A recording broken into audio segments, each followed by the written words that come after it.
All right, here with Joe Highsmith. And Joe, like, what a crazy run it's been the last couple days. I mean, how do you describe your first win?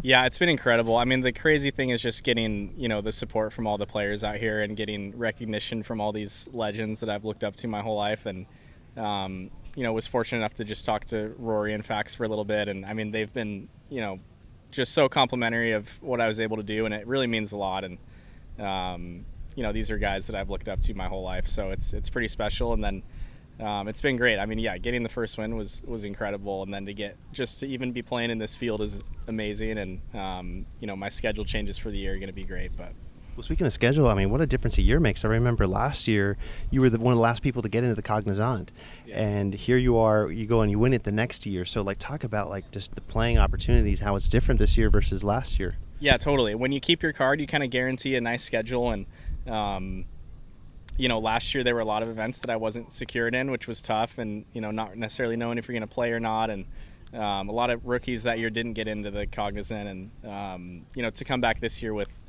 starting with kind of a secured schedule was great, and then to kind of elevate it to another level where I'm getting in kind of all the premier events is pretty awesome. What's the aftermath been like after the win? Like crazy number of text messages from people, or what's been out there? Definitely a lot of texts. I got about 400 unread texts, so I got to do my best to get back. Even now on Tuesday? Yeah, I promise I appreciate it all, but it's been tough trying to manage some just new stuff like interviews and just more kind of attention and all that. And it's been tough, but it's all great. I mean, I'm so grateful. Definitely, don't want to take any of it for granted. It's pretty special to be in this position now.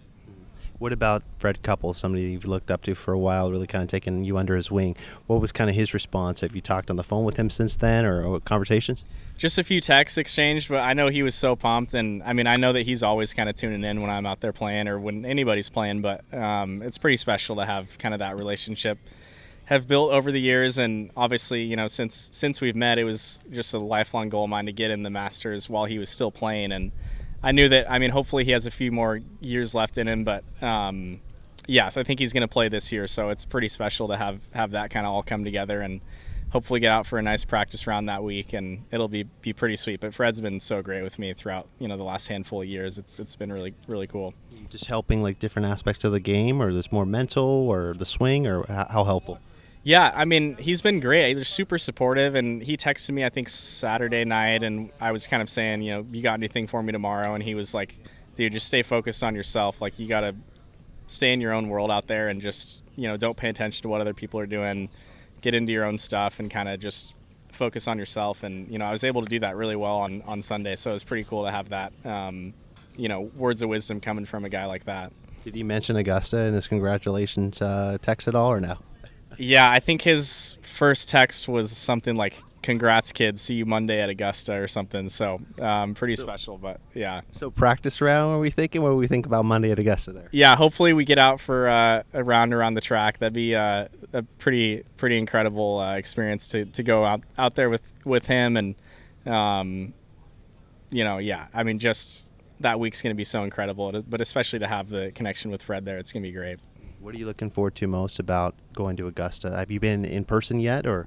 I have been. I've been to the tournament a couple different times, and then I got to play the course last year. Fortunately, I went with the Pepperdine team on a golf trip, and it was incredible. But, I mean, that's just, like, the most prestigious, pristine place on earth. So it's, like, any time that I can just get a chance to be on property is quite a treat. But then this year to be playing is going to be a whole nother level. So, just looking forward to that whole week. Hopefully I can soak it all in. Do you remember what years that you went as a fan, as a patron? Yeah, so in college we went, I think in 2021, the year Hideki won, we went on a Monday practice round, and then I went last year after Valero. I was able to get a ticket from one of the members that I've gotten to know, and that was awesome. And obviously, like, you go there and it's like it feels like such a distant reality to be able to actually play in that event, and then for just 1 year later to be going back teeing it up is pretty awesome. Now, I heard you on a podcast about 3-4 months ago where they said that, or you had mentioned that, you're still living at home, don't have a car payment. I mean, is that still the case now as a PGA Tour winner? After I kept my card last year, I treated myself to a nice car, so I guess I got a little, I paid it off actually, so I don't have a car payment, which is nice. But now, I mean, I'm in a much more fortunate financial situation, so not too worried about some of those housing costs. But yeah, I still live at home. I got a nice setup in La Quinta and Seattle, and yeah, I don't know. Maybe that'll change soon enough. I'm, obviously quite busy being on the road a lot, but yeah, maybe down the road I'll get a place soon enough. But still trying to save as much money as I can.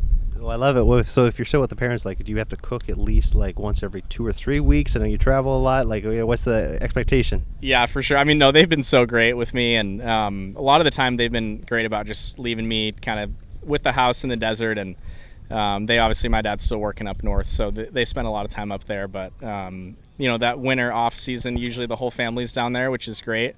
But yeah, they don't ask too much out of me, which is nice since I'm still mooching off them. But yeah.